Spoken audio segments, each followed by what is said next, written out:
Okay, it's day two, running off grid. Yesterday we had the snowstorm and we had to plug into shore power in the morning and in the evening to give it a charge up. Right now we're at 11.1 and we're drawing 2.8 amps out of the hybrid wind and solar. We're drawing 2.8 amps out of the 600 watts. And we're drawing an amazing 24 amps, 25 amps out of that one bifacial on the roof. Amazing. So the bottleneck here is that we don't have enough power. It's sunny outside. Everything has red lights. And we're going to have to plug into shore power here. It's a shame because we are producing some really good power. So what I'm going to do for now is our electric heater just kicked on and it's been trying to charge frantically. It draws 750 watts. So we're going to shut that off for now, or we're going to turn the temperature down. And let me see if I make sure you can see what I'm doing here. So I'm going to turn it down to 6. So now it's off, and that'll save our batteries from auto shutting down. Now that brought it from 11.1 up to 11.6. So that's important, or else we start draining our batteries too much. And this stuff's frantically going to charge because we're so low. So let's go outside and take a look at what's happening with these 600 watts. Because you'd think 600 watts would be producing more energy than 380 watts, even though it's bifacial. But we have a problem here. Okay, we're in the back here. So you see what the problem is? Why those two panels aren't producing? If you look down there, it's shading right at the bottom. It's this round bale. It's in the way. And the sun's low right now. It's been up all day. It's nice. It's a beautiful day. Lots of sun. We're getting lots of energy all over the place, but only there are we suffering. So what do we do? I think the quickest fix here is let's move this round bale. So I'm gonna start my pickup truck. I'm gonna hook a tow rope onto that thing, flip it around there. And I'm going to tow that out of the way and see what happens. Okay, so yeah, we're going to just hook up to this round bale, tow it out of the way, and then see if that brings our amperage back up. Well, I towed her there, and I guess we'll just push it out of the way later. Okay, now let's take a look and see if we're shading back here. Okay, so that kind of cleaned up our shading. No more bale. No more shading with that low sun. We got the bale out of the way, so now we got the sun's peeking over the trees there. It's coming down, and that should help our whole solar solution. It's either that or we move those two panels, those 600 watts there. Move them on the roof somehow, I was thinking, but let's see how that works. Okay, so we're back inside now. I guess while I was doing that, the voltage jumped up from 11 or whatever. Jumped up, it's up now charging. And I don't know why our amperage is down there, but let's see what's happening over here. Oh, that's why. This thing is, those two panels are kicking out 32 amps now. Holy smokes, 32.2 amps. 438 watts we're harvesting. See what shading does? What did it bring us from 2 point something amps all the way up to 32 amps? That's what we expect out of 600 watts. And then over here, we're getting 23 amps out of this one. So combining 23 with 32, that's 55 amps. Now I'm going to go over here and take a look. Yeah, I only have a 50 amp breaker to my battery, so I might have to get another panel. These, I didn't realize this stuff really produces that good.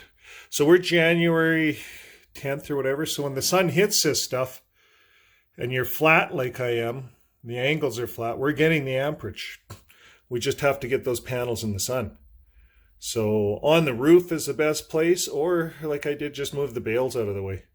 And that's going to make a huge difference. Now we're producing so much amperage out of the MPPTs that the wind controller is a little confused and it's not putting out anything. And I know there's amperage there. And we're only at 12.7. So one of the things you're going to learn from here is that this is PWM technology. That's just, you know, a normal charge controller for low voltage panels. So it's it's a way different than an MPPT. These Morningstar MPPTs are actually quite expensive. They're a very good unit. So if you have the money, it's a good way to go. You're gonna spend for the 2 units here, the display and that, you're gonna spend around $800. But it's made in the US, very highly rated. Over here is these are just knockoffs. They're made in China, but they work very, very well. Everything's built in, as we said in other screens. And you know, I'm getting 23 amps here out of a bifacial that's only 380 watts. So here I had to spend 600 watts when I'm getting 32 amps. So, you know, we are getting our money out of everything, but moving forward, I think the bifacials are the way to go. You're going to get way more power. And then what you would do is, rather than having 2 controllers, we'd have one 60 amp controller that could run 2 of those panels on the roof. And that's all you would need here to run this off-grid solution. But we're going to leave this for a while. I shut the heater off, and I could turn that heater back on, and let's see what happens. Okay, so I got this heater running. I'm just asking for a couple more degrees, and we're going to come up and see what that does. That knocks us down to 12.1, and still no amperage coming in on a bulk charge. I would expect something on a bulk charge. It does say that it sees solar. Solar is a second light, so it says it sees solar. It's off and on for some reason, so I'm not sure why. I'll go out and look. Maybe it's over wattaging. I'm gonna go unhook a panel, see what's happening here. Okay, so I came back in. Another problem we're having is our breaker did trip, the TriStar battery. So this TriStar now is putting out so much power, 39 amps it came up to, I seen. And then I seen that breaker kicked. So we had 39 amps there, 24 amps there, that's 60 amps. That's only a 50 amp breaker. So I'm gonna switch over the power from that MPPT, and I'm gonna switch over to the 30 amp breaker that I have the wind hooked to, because there's lots of room there. The wind's not producing near the amperage, maybe 1 or 2. And a 30 amp breaker should handle that charge controller.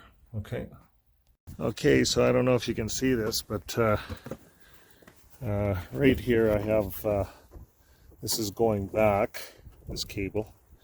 And I got that paralleled, the 2 panels. You notice they're paralleled. So I'm going to unhook one of the panels and see if we can get that wind solar working, because right now we have nothing coming from the windmill. Okay, so we're back inside. I turned the wind back on, and we have 2.4 amps all of a sudden.